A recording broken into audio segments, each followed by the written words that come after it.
Now we'll quickly try to look at how immunosuppression increases the risks of what you having more infection.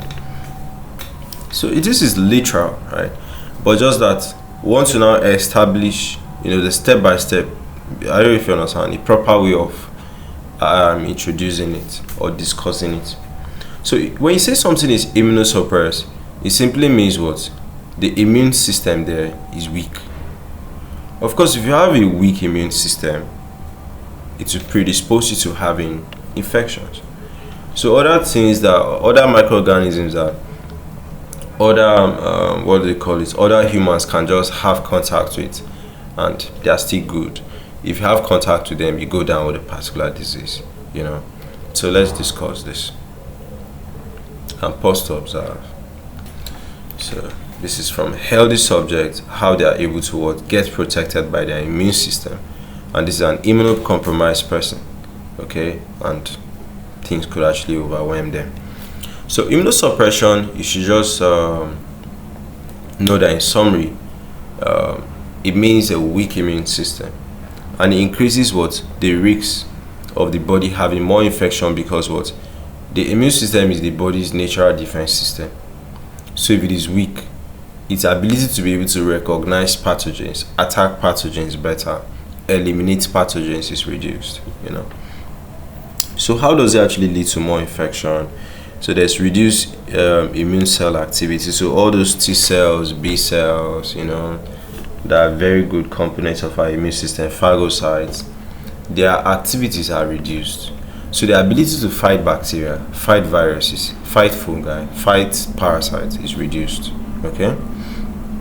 There's lower antibody production. Okay, there could be impaired innate immunity. So first line defense, like all those skin, mucous membrane, macrophages, their activities are reduced. So microorganisms are just going in and out of your body as they wish. So such a person will now have issues of opportunistic infections. Opportunistic infections include infections that normally shouldn't come in when your immune system is strong. These are viruses that you have contact with on a daily basis, but they don't affect you. But if your immune system is weak now, they can now start affecting you. And such a person, if they have infections, okay, sometimes you can initially have an infection, but your immune system is recruiting, to come back and fight better. But such a person don't have all those issues, so they have infections for a very long time, except probably, you are, how will I put it? Except probably drugs help them, okay? And even when you are treating with drugs, it takes a longer time for them to actually recover than before. So common causes of immunosuppression could be side effects of some drugs, could be disease condition that is actually attacking your immune system so much that your immune system capability is reduced. It could be malnutrition, so you're not actually taking good food that contains very good nutrients. It could be due to age. So very young children or elderly people, they usually have a weaker immune system.